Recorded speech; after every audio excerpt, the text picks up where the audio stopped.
name is Brainsmasher, and we're doing a video today. Let's talk about what I've been listening to. I felt like just doing another collection update is kind of boring or a disservice or what have you. And then my good friend Chromium Dioxide Radio, his latest video, which dropped yesterday, was just like, what's been spinning? And I kind of felt like, thanks, dude, for letting me know that I can just do what you're doing, and people will still watch it. So, what's been spinning? It's mostly going to be stuff that I've gotten in my collection in the last few weeks. But holy crap, what's going on behind me, you ask?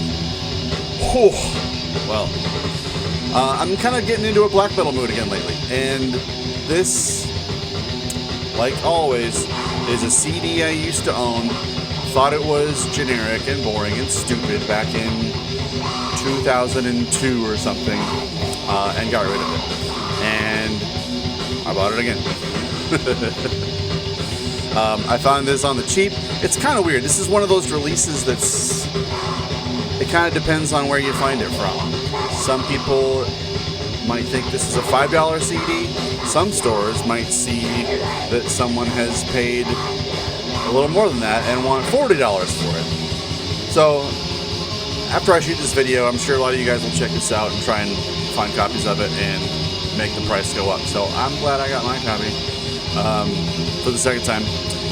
But it's what's playing in the background, and it is Lycanthropy with the Veils of Sorrow.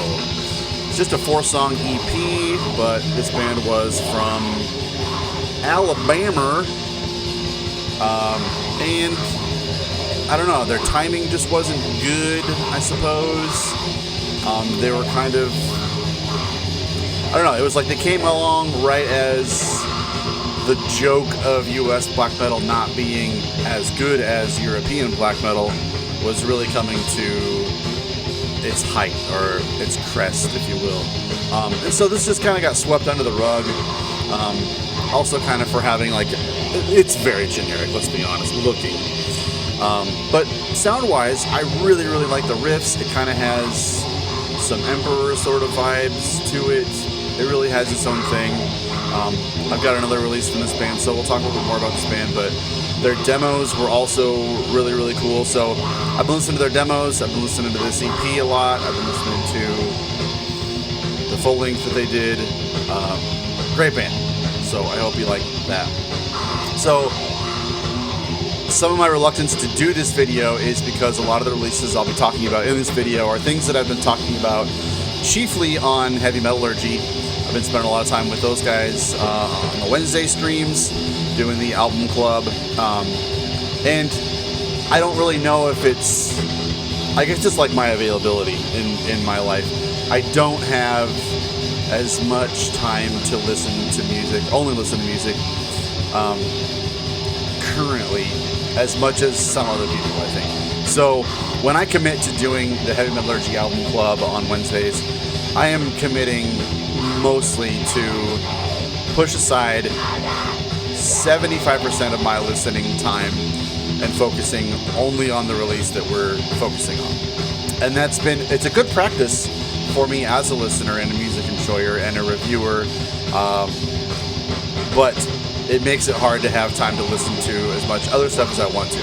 So eventually, when I start doing these Wednesday album streams, I burn out on it, and I miss getting the freedom to choose whatever I want to listen to, and I miss being able to bounce around between 5 different albums every other week or so. But anyway, so some of this stuff is going to be stuff that I've already talked about on the Heavy Metallurgy streams. So if you watch every single one of those, which I don't imagine you are glued to my words when you do that, if you do, some of the stuff will be repeats. I also did a really awesome stream a couple of Fridays ago with Roger Chervik and Jurgen from Six Beers, Nine Wives on Heavy Metallurgy, where we talked about underappreciated death metal bands. And so that really got me into listening to some of the stuff that I pulled for that. So some of that will be from this. No, it's not Carcass. What else has the black full-length follow-up? This is a death metal band from Boston area, I believe. And this is a reissue of their 2 demos, Infestation, The Antecedent. Pick this up. Pick it up. The label, now here's what's funny about this. The back of the jewel case is black. The label that did this is Roscoe Records with Redefining Darkness. That's it.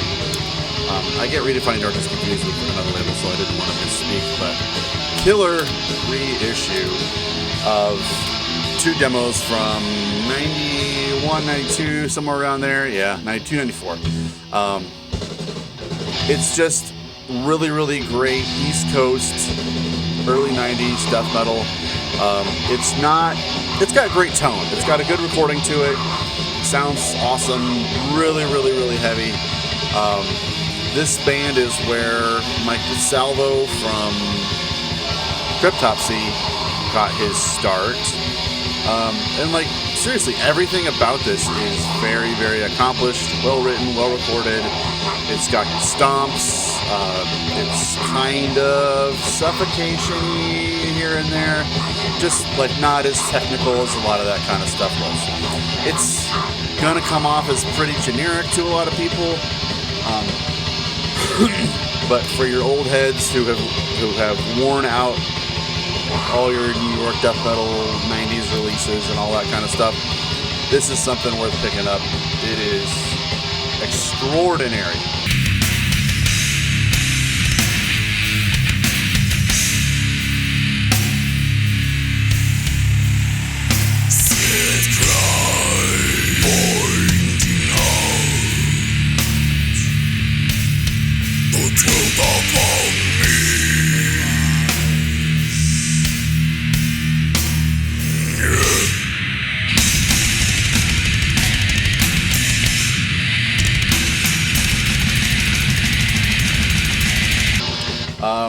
Just go top to bottom here, shall we?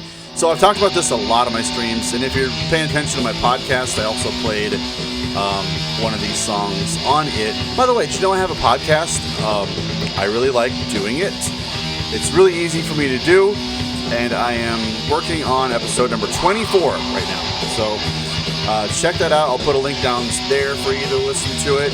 It is free. It is cool. I just play music on it. I talk a little bit, and yeah, I get more enjoyment out of feeling like I am making you listen to music that I choose, rather than sitting here telling you to listen to music. That's what I like about it. Anyways, so I discovered this band Sadism from Chile, from the Jammin' Out All Badass thing where Chris Mezajuris was playing early death metal stuff, and a lot of it was pretty pedestrian, pretty elementary death metal stuff, but this one I didn't know. So their first demo was called Perdition of Souls, and then from the Perpetual Dark, they changed their logo up a little bit there. Heard a song from this, Psychomental Storm was the song he played on there, and it was like, I was just like, get my wallet out, take my money. I checked out some live footage of them playing Obscene Extreme Fest from 2017, and it was awesome. And so I was just like really floored by this band who managed to like not lose an inch of their personality from 89 to 2017, and like I'm assuming going forward. I have not even gone as far as checking out the several full lengths that this band has released since this. What's weird about this, so I wound up ordering this from the label that reissued it, Australis, out of Chile, music from the end of the world, because I couldn't really find it anywhere else physically. But what's weird about this is, for some reason they put 4 songs on the first disc and 3 songs on the other. Can't you fit 7 tracks on one CD? There's not even a booklet here. There's not like a history. Look, I don't want to sound like I'm complaining, but okay, I'm complaining. This isn't how I would have done it.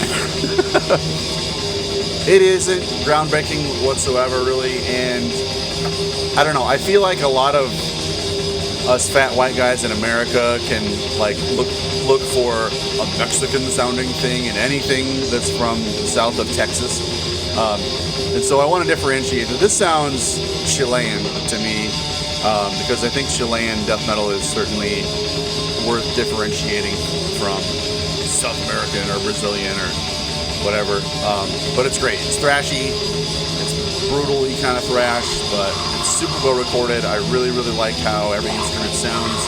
The vocals are really dark and kind of chanty and gruff and full of reverb and delay and stuff. It's just really gritty and raw and stuff. Check out one song, Cyclomental Storm was a great pick from that one. That is excellent. So the episode of my podcast that I played that on goes more into depth about kind of your brutal thrash, your late era thrash that was simplifying itself in order to get more dark and mysterious and Neolithic, if you will. So I picked this up kind of blindly in a used bin the other day. I think I've seen a couple people have showed this. Maybe it was Steve Young from S&T Young. But yeah, the cover and the logo by all means should tell you to keep moving on. Do not buy. But it was the fact that some of you, Big Steve, have shown this and played this, and also the fact that this is on Lost Disciple, that made me think twice about picking this up. And I'm kind of glad I did. It was recorded in Warzone Studios. So this was a Floridian band. I'm not so sure about that. I don't really know much about this band. I played it through once, and it certainly has tons of the hallmarks of the demise of 90s death metal. It certainly says forgettable, technical, brutal death metal from the late 90s. But it's not as cheesy as a lot of that stuff was. It has, I guess it's penetrable enough that it is a fun listen. Worth picking up. But yeah, it's not extraordinary. Only if you're in a position like I am where you're willing to, kind of fill out a hole in your Lost Disciple catalog, which I don't know. I haven't looked. I'm not sure, but it's pretty regular these days where I pick something up more because of my nostalgia for an affiliation with the label that it's on than it is for the band. I like feeling like I'm entrusting my faith in so-and-so label to the tune of $7 or $8, whatever, to pick up something like that. I don't think I've shown this in anything yet. So a really good friend of mine passed away back in March. And it was a really devastating loss for a lot of reasons, and it really kind of fucked me up for a while. But back last November, before he passed away, he had sent me a message asking me if I thought that this band would be a good fit for a local show, because he booked so many shows around our area, just enriching our scene with tons of shows. And so I really appreciated that he thought that my opinion was worth, had some value to find out if this band was worth booking. And I remembered when he asked me that Rick from the Dreadful Minutes had said that this was maybe his top album of last year or something like that. And so I said, sure, absolutely, book that band here in Iowa City. I would love to see them. Anything from that band you want to bring my way, I would love it. So I wound up going, so the show went on posthumously. Sadly, I don't want to get too into it really, but the band came to town. I went to the show and they were tremendous. They are called Messa. They are from Italy, and this album is called Close. what should I say they sound like? It's nothing too wholly original, but man, they're just really, really doing a great job.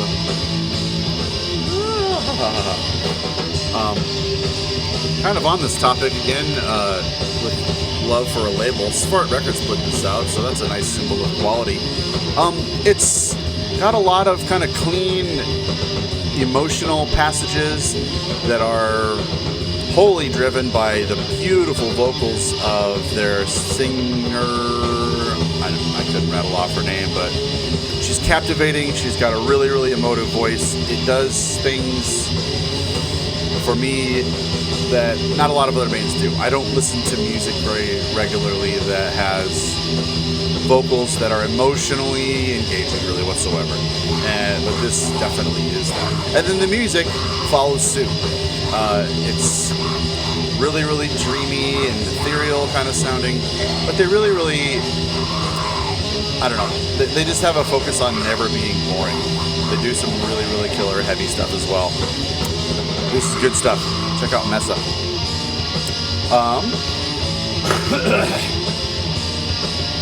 Couple of vinyls. How about that? This just got reissued. This is one of my favorite weirdo metal albums ever.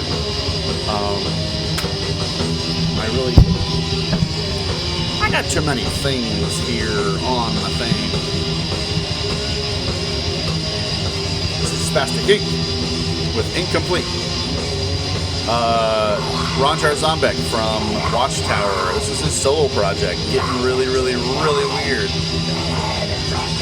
With his brother Bobby Jar Zombek on the drums. Bobby played in Aiden Steel, a bunch of other stuff. But there are the weirdos. So this is absolutely ridiculous science metal.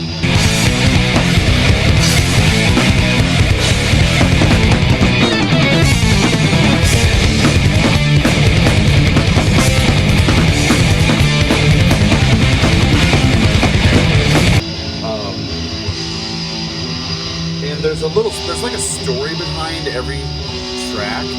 There's a lot of humor to it. Some of it even, I guess I'm not even 100% sure if this is the case, but there are videos of a lot of these songs on YouTube, like, I think it's A Wild Hair, where the music somehow follows along with a cartoon of a mouse running through a circus, collecting garbage to eat, and eating all this like human food that he's scavenging around in this circus. And it's ridiculous. It's absolutely ridiculous how much it's like Ronjar Zombek wanted to make metal soundtrack to like silly Looney Tunes cartoons. It's not what the whole album's like. But some of the songs on here are absolutely that ridiculous. And I don't know. It's a really, really extraordinary weirdo release, and I've just always cherished the hell out of this album, this band, and been fascinated with Ronjar Zombek. What's funny about that though is I have listened to Watchtower very few times. I don't really have an opinion on it. I just, for some reason, I am not very interested in listening to Watchtower. However, I did even follow through and love the follow-up to Spastic Ink. Ronjar Zombek wound up doing this. It's way more death metal. It's very techy death metal. It's called The Machinations of Dementia. It's on the same label. Got way louder. But anyway, so this has Rob Barrett from Cannibal Corpse on bass throughout all the songs, and then half of the album, the drums are done by, God, this must be 100% unmixed or mixed by a complete lunatic. Charlie Zeleny from Behold the Octopus plays the drums on a lot of this. Extremely technical stuff. There's the guys. Did I say Rob Barrett? I meant Alex Webster or whatever. And then I think the second half of the album is drummed by Derek Roddy. Hey, Eternal. Great stuff. Anyways, yeah, Spastic Geek has been reissued. Incomplete is an extraordinary Weirdo Metal release. I will... Here, before Lycanthropy is over, I also picked up this LP of their only full-length, As the Mourners Arise. God damn. The volumes of the music back there are... I don't have a remote for this receiver, but the song has got to be almost over. So I play the music in the background very, very, very loud so that you can hear it as well as my voice talking about the album. So for me to be in this room while this music is blasting behind me, it's really, really hard to focus on what I'm telling you. So I'm doing the hard work for you, listeners. I kind of don't... I kind of hate everything about the cover of this. So this is a logo that, I don't know, I've never seen on any of their other releases. So they must have unearthed this logo from somewhere else. The cover is completely different from the CD version, which came out on the same label that put out the EP that just ended. Okay, I'm back. I've changed out the compact disc. We are now going to listen to Nansarunai, and I'm going to turn it down. Ruins of the Moonlight Temple. Going to finish up here with Lycanthropy, great symphonic black metal. It's not nearly as great as that EP, as the Veils of Sorrow, but this is pretty good. It's on a label that also releases a lot of stupid, shitty, hateful, Nazi stuff, but I didn't know that until I bought it from a Discogs shop, so I mean, whatever. So find it used. So we did a Heavy Metallurgy YouTube stream about this album, and I chose it because I've been wanting to, I don't know, just revisit it and love it and make love to it. Les Blessures de l'Âme by Seth. Old school black metal, late 90s symphonic kind of stuff. This really falls into the category of purple castle metal because it has purple on it, but it doesn't necessarily need to have a castle in the cover for it to fall into that category. Super great stuff. This is just a great example of a band who knew what sound they were going for, and they were very creative for a period of time. I don't really like much of their other stuff, although I haven't listened to a great deal of it, admittedly. But this thing here is really, really excellent. They really are paying homage in a French way to the Norwegian greats of the time period. So everything that came out between 94 and 96, they are basically just aping entirely, and it's so worth it. Great. So here is another reissue. This is a band called Fossor, Fossor, and this came out in 2017 on Memento Mori. It is a demo compilation of old obscure death metal. Imagine that. This is actually the cover of the release, but the art was exclusive to the reissue or something. This is the original demo stuff, I believe. Not 100% sure, but great, just super generic, old school death metal. I really, really liked how the drums sounded on this thing.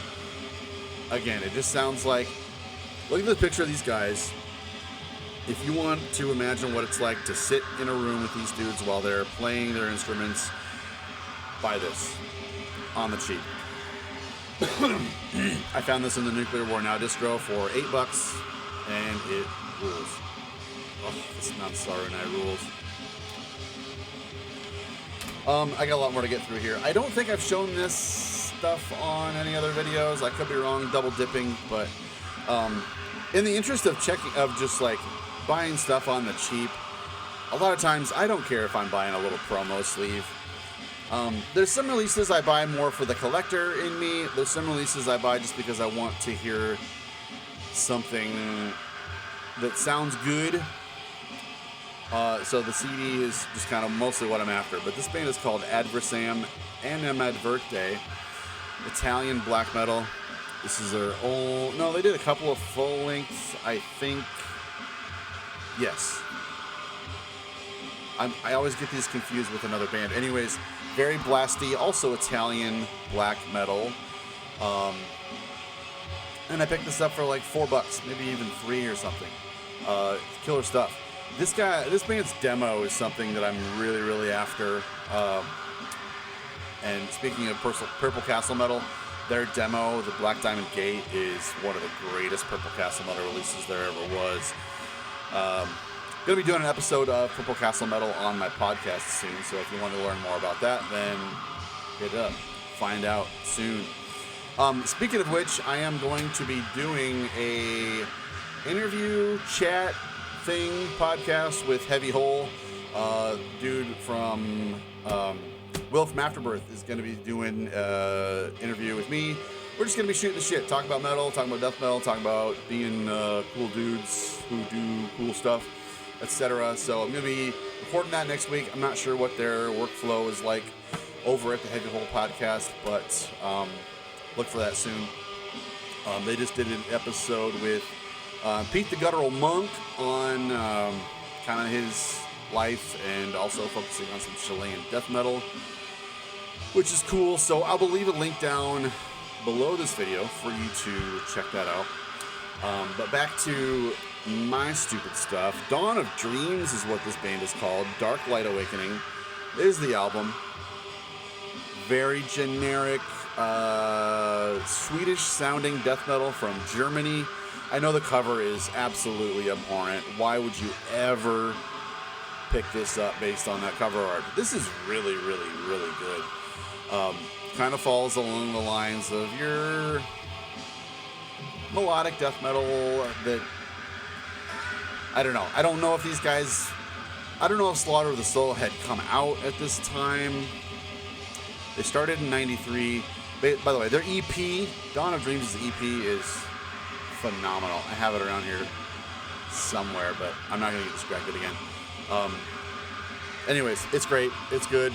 Everybody I've sent this to has just said, this is killer. Why haven't I heard this before? Also prompted, I don't know, my man Steve from S&T Young is where I find out what to listen to from now on, I guess. But he was playing this in a video not too long ago, and I remembered that I had bought a copy of this a couple years ago, and I didn't really spend much time with it, so I have been since. But Sepsism with the Purulent Decomposition, yeah. This is their debut full length from 2001. What was funny about this is, so I have a friend who was in the LA metal scene in the 80s and 90s. Dude goes way back, and I saw him the other day, and we were talking about, the second I see him, we just start talking about old metal instantly. I love it. And he mentioned Sepsism and we were talking about a time period of like 93, 94 or something like that. And I was like, Sepsism, is it the same Sepsism that put out a debut album in 2001? Because I wouldn't have guessed that these guys go that far back. Turns out this is the same band, and I didn't realize that these guys had been working on these songs for many, many, many years. So it kind of made me want to revisit this album and kind of understand that these songs were actually crafted through many, many years of demoing and shows and stuff like that. Just kind of one of those bands that just didn't really have the footing to, and maybe the funds or the faculty to, get their songs recorded back when it would have, hit the right audience at the right time in like 95, 96 or something. This would have been big if they would have actually managed to put this out back then, like on Relapse or something like that. That would have been absolutely huge. Great stuff. It's brutal death metal, but not in a technical sort of way, I guess. Where's my pile here? I made myself another bootleg here from a band called Medieval. This is the Unspoken Truth demo and I threw on the Promo 92 as a bonus. Impossible to find this stuff on real physical media, and I just love like holding it in my hand. I love reaching in the back seat of my car and pulling this out and throwing it in. These guys were pretty technical, if you want to call something like spiritual healing era death pretty technical. This is maybe somewhere between spiritual healing and human, if you will, but a little more nasty. The Unspoken Truth demo is something like 33 minutes long, I believe. You can find it on YouTube, and it sounds great. Like if this were maybe a 40-minute album and it was released on a more established label or something, this would have been big. These guys were very, very, very talented. Just that cover art really, really held them back. And it was an episode of the Radical Research podcast that reminded me about how good that band was.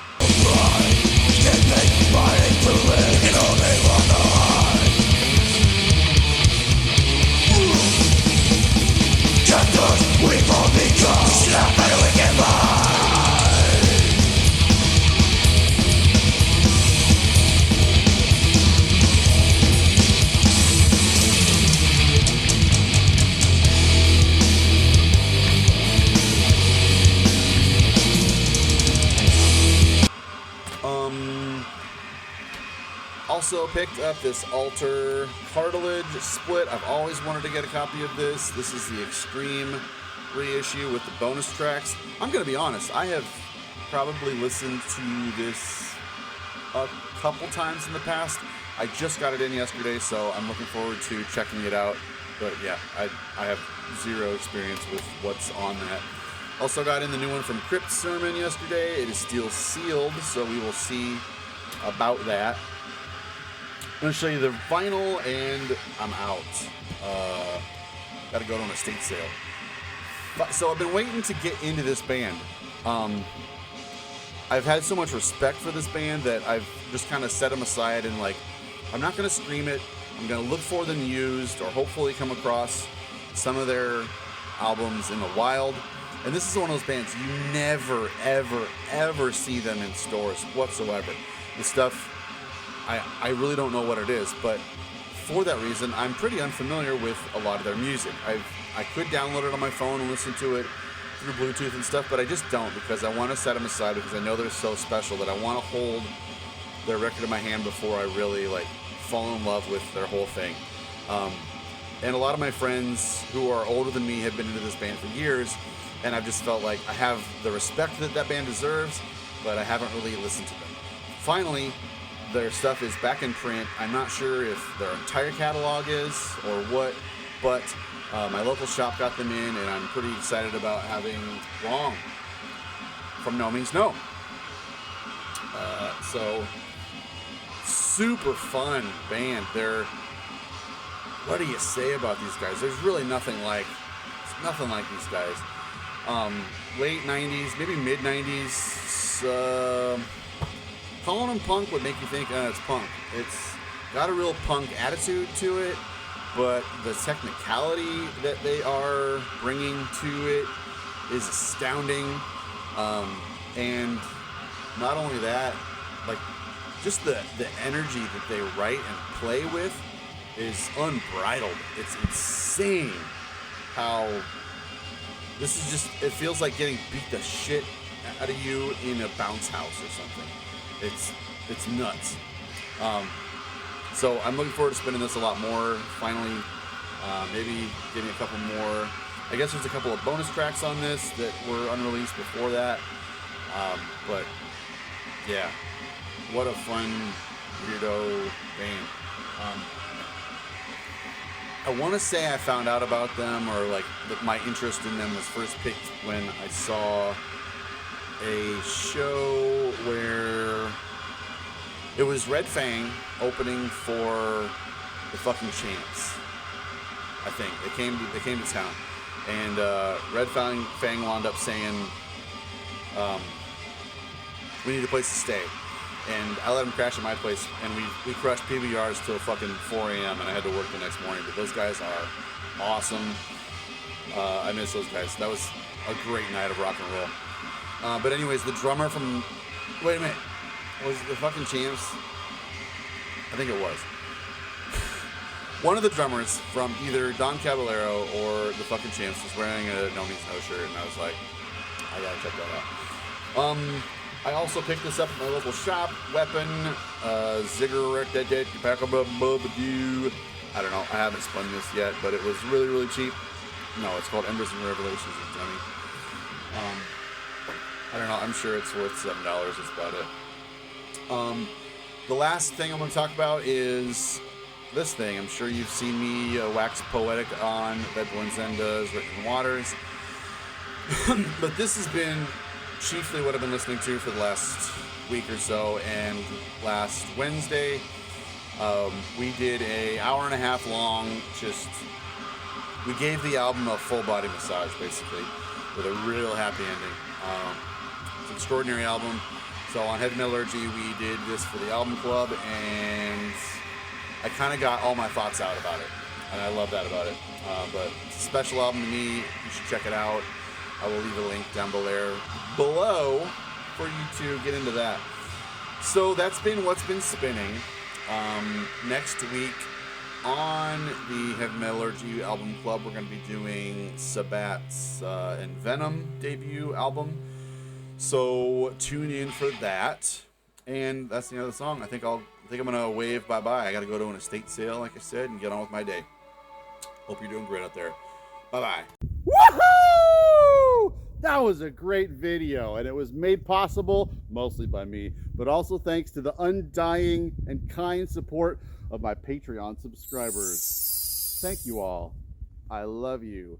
If you are interested in being a part of my Patreon channel and supporting what I do, you are welcome to join at the URL below. It is only $6.66 per month, and you're going to love it. Thank you.